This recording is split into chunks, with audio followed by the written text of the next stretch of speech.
अस्सलाम वालेकुम नाज़रीन, वेलकम टू ई आवाज़। आज आई बी द लोन रेंजर क्योंकि हमारे साथी हैदर साहब को कुछ फैमिली एमरजेंसी हो गई तो वो आज ज्वाइन नहीं कर रहे मुझे। बहरहाल there is lot to talk which I can continue doing that. अब पाकिस्तान में ये सीज़न चला हुआ है लीक्स का, तो ये लीक जो है ये पता नहीं कहाँ से हो रही है, इतनी सारी लीक्स, यानी प्राइम मिनिस्टर्स हाउस पता नहीं कहाँ से लीक आ रही है और निकलते जा रही डेली। तो ये लीक के एक्सपर्ट कौन है हमारे मुल्क में, ये कौन है जो रिकॉर्डिंग और लीकिंग के एक्सपर्ट है? वो मेरे जहन में तो एक ही नाम आता है, मरियम नवाज़। अब ये सारा drama is it to divert the attention, हमारी जो पब्लिक की जो अटेंशन तवज्जो डाइवर्ट करने के लिए ये रोज़ाना एक नया शोशा छोड़ा दिया जाता है, क्योंकि मुल्क के हालात बहुत ख़राब है, बहुत ही ख़राब है। यानी फ्लड्स में तो तबाही मचा दी, वो अलग है, हमारे माशरे की हालत बहुत ख़राब है, हमारे इकोनॉमिक सिचुएशन बहुत ख़राब है, और जहाँ पर देखो वहाँ पर तबाही है। सिंध और बलूचिस्तान में ख़ास तौर पर, सिंध में तो 33 मिलियन लोग, 330 लाख इफ़ेक्टेड है, जिनके घर तबाह हो गए, जिनके मवेशी सारे 1 मिलियन के करीब, उनके मवेशी सारे दे बिन लॉस्ट। घर तकरीबन 5 लाख के करीब इनके घर तबाह हो गए, न रहने को कोई जगह है, न कपड़ा है, न खाना है, न कुछ है। दे आर स्टार्विंग एंड और उसके साथ डेंगी और malaria, you name it, and the poor people are suffering. तो ये उस पर कोई तवज्जो नहीं दे रहा। डेली एक ड्रामा होता है इमरान खान के पीछे लगने का कि इमरान खान को गिरफ़्तार करो। ये मरियम साहिबा की ख्वाहिश है कि इमरान को जेल में डालो, इमरान के ख़िलाफ़। अभी ये सारा नया ड्रामा शुरू कर दिया है, फॉरेन फंडिंग। अरे खुदा के बंदो, ये आपने पहले भी ड्रामा किया था, टाइल स्मगलिंग का जमामा के ख़िलाफ़ ये केस किया था, वो क्या हुआ?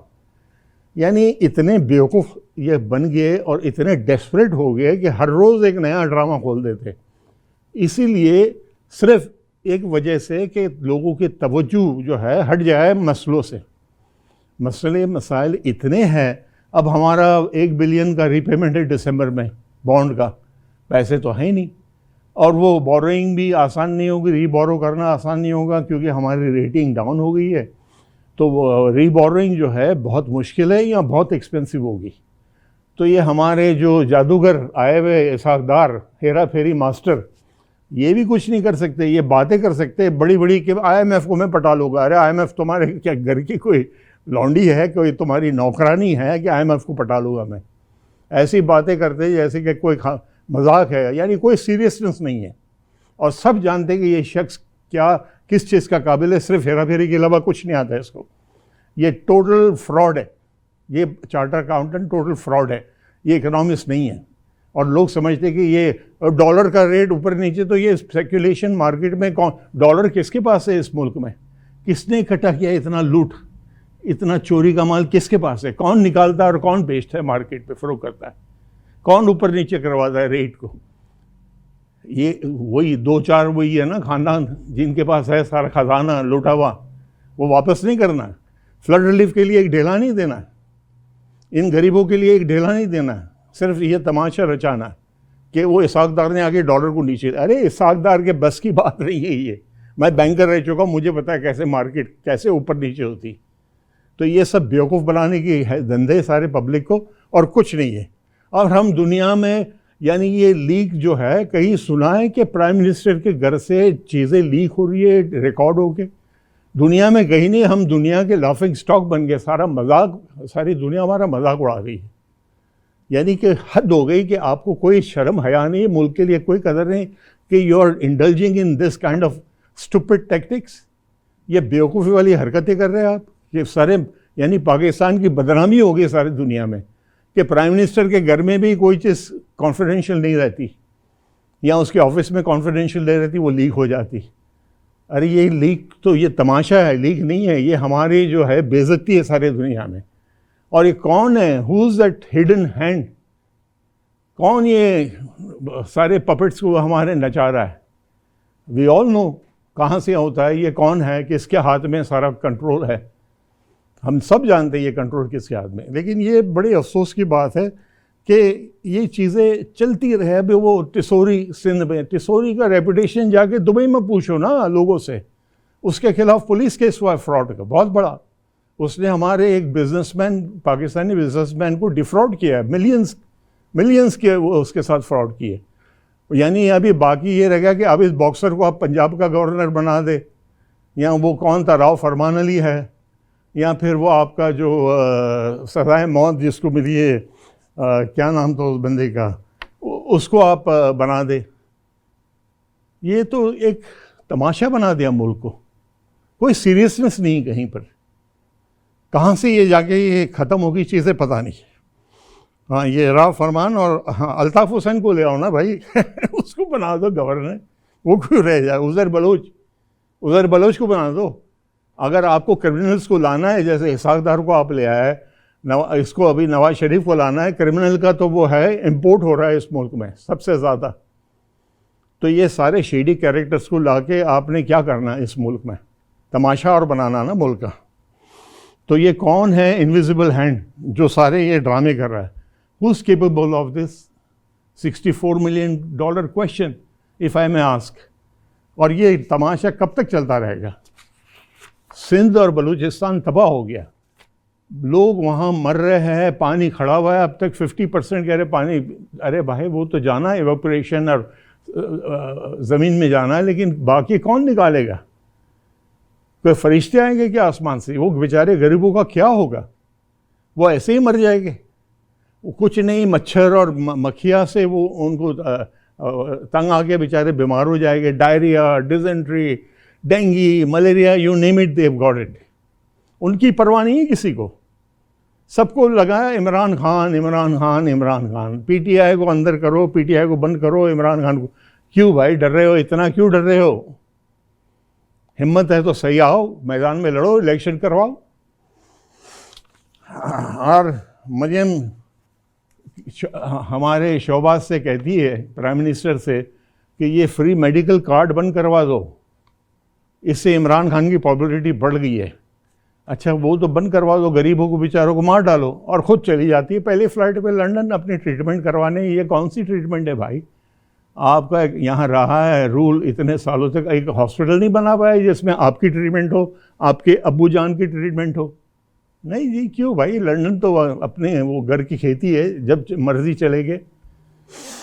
खैर, और ये ईमानदारी की बात करते हैं। अभी रबीउल अव्वल के दिन हिदायत दे रहे थे हमारे प्राइम मिनिस्टर साहब के, हुजूर सल्लल्लाहु अलैहि वसल्लम के नक्शो कदम पे चलो।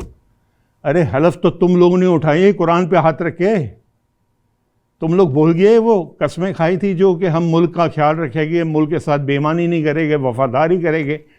ये सारे कस्में खाते जैसे कोई एक मजाक है। कुरान पे हाथ रख के कस्में खाते और फिर झूठ बोलते। बिल्कुल झूठ और चोरी और लूटना वो ख़त्म नहीं होता इनका। तो ये क्या हलफ उठाते ये भी एक तमाशा ही है। खैर, अब छोटा सा ब्रेक ले लेता हूँ मैं, फिर मैं हाजिर होता हूँ थोड़ी देर के बाद।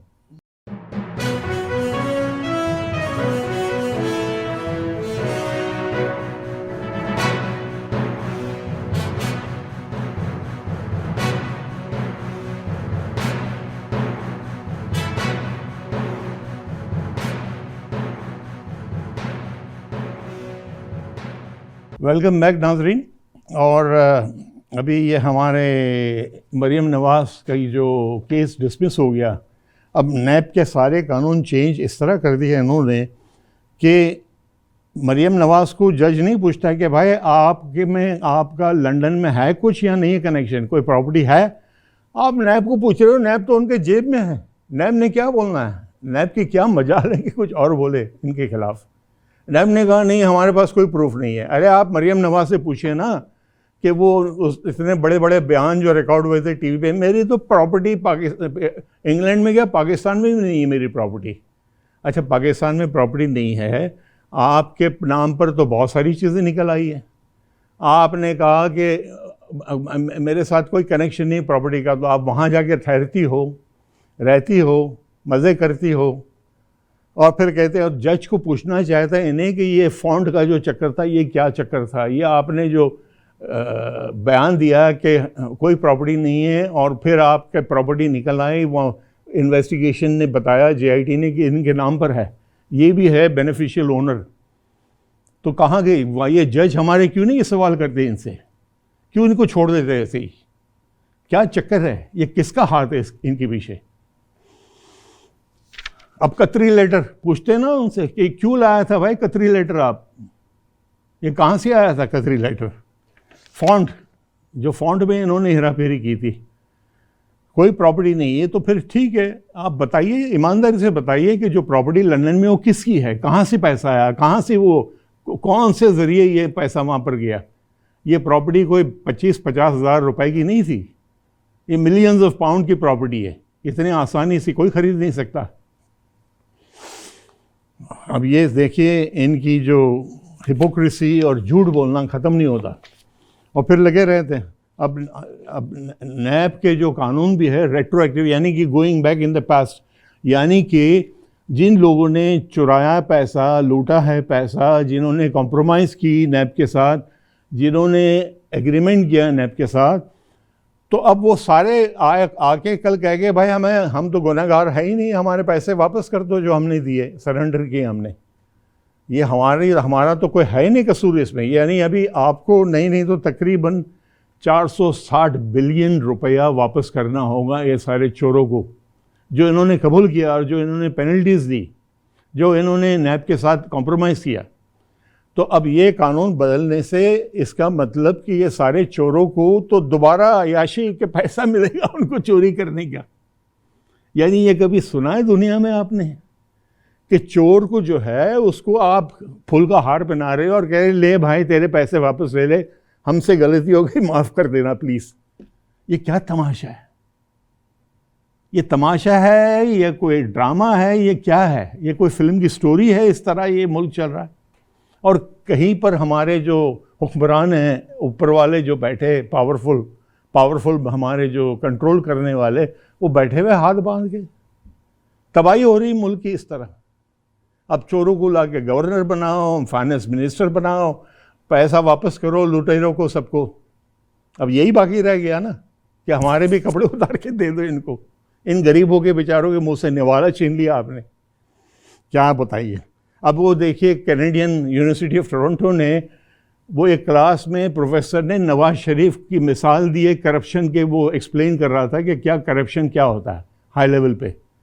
तो उसने नवाज शरीफ की तस्वीर लगाई स्क्रीन पे और अपने स्टूडेंट्स को बताया कि ये है मिसाल करप्शन की, जो झूठ बोलते सारा वक्त कि हाँ हमारे तो दादा बहुत अमीर थे, हमारे तो बाप बहुत अमीर थे, गटर की वो ढक्कन चोरी करते करते ये बहुत पैसा बना लिया, करोड़ों के अंदर मिलें खड़ी कर दी बेशुमार, फैक्ट्रियाँ खड़ी कर दी बेशुमार, एक गटर के ढक्कन से इतना पैसा बनता है, कल सारा पाकिस्तान लग जाएगा ढक्कन चोरी करने में फिर तो।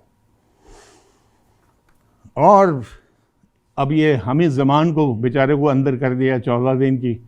वो क्या फॉरेन फंडिंग, कौन सी फॉरेन फंडिंग? ये तो भाई लोगों ने दिया है पैसा इमरान खान को इलेक्शन लड़ने के लिए, वो पैसा पाकिस्तान में आया, फॉरेन एक्सचेंज आया पाकिस्तान में, वो पैसा लंदन में प्रॉपर्टी खरीदने के लिए नहीं इस्तेमाल हुआ। ये तो शुक्र करना चाहिए कि लोग अब भी भरोसा करते। कल इमरान खान का है कि भाई मुझे पैसा चाहिए ये इनके साथ केस लड़ने के लिए, ये फॉरेन फंडिंग होगी क्या? पैसा लोग ला रहे हैं पाकिस्तान में, फॉरेन एक्सचेंज ला रहे हैं, वो पैसा कहीं बाहर गया है, लंदन गया है, दुबई गया है, प्रॉपर्टी खरीदने के लिए, बिल्डिंग बनाने के लिए, जैसे इनकी इसाकदार और नवाज शरीफ की और जरदारी की है। कहाँ गया ये पैसा? पाकिस्तान में आया ना। आप चेक करें कहाँ इस्तेमाल हुआ पैसा। फॉरेन फंडिंग क्या है भाई? बहुत सारे पाकिस्तानी बाहर बैठे हुए, अमेरिका में, दुबई में, इंग्लैंड में, दुनिया भर में, जो पैसा देते इमरान खान को, क्योंकि उस पर भरोसा करते वो चाहते कि ये आया ईमानदार शख्स और एक अच्छा आदमी आया कि हमारे मुल्क की जो है तकदीर बदल जाए, हमारे मुल्क का जो है सिम सही हो जाए, हमारे मुल्क के हालात सही हो जाए। क्योंकि हमें तो ये पिछले 40-50 साल में इन बेईमानों से ही डील करना पड़ा है। वो भुट्टो ने बेड़ा गर्क किया मुल्क का नेशनलाइजेशन के साथ, और फिर ये चोर आ गया। तो ये क्या हमारे साथ हो रहा है? ये जुल्म हो रहा है। ये कब ख़त्म होगा जुल्म? कितनी हम दुआएं मांगे, कितनी हमने नमाज़ें पढ़ ली, लेकिन कहीं पर ही एंड नहीं होता। अब ये सारा जो लोग ऊपर बैठे हुए हमारे कंट्रोलिंग पपेट्स जिन्होंने बनाया हुआ है सबको, इनसे इल्तिजा है कि खुदा के वास्ते रहम करे, हम सब पर रहम करे, इस मुल्क पर रहम करे। ये मुल्क बहुत बड़ी कुर्बानियों के बाद मिला है हमें। कायद-ए-आज़म ने जद्दोजहद की बहुत, और बहुत यानी जानें ज़ाया हुई, उसके बाद ये मुल्क मिला। लेकिन इनको कहाँ कदर है। इनका तो एक ही प्रिंसिपल है, चमड़ी जाए दमड़ी ना जाए। अपना जो लूट का माल है वो बचा के रखना है, इन्होंने ये छोड़ना नहीं है। इन्होंने लूट अपनी कंटिन्यूस रखनी है और बेड़ा गर्क कर देना मुल्क का। थैंक यू नाज़रीन, आज के लिए काफ़ी हो गया, बहुत कुछ हो गया।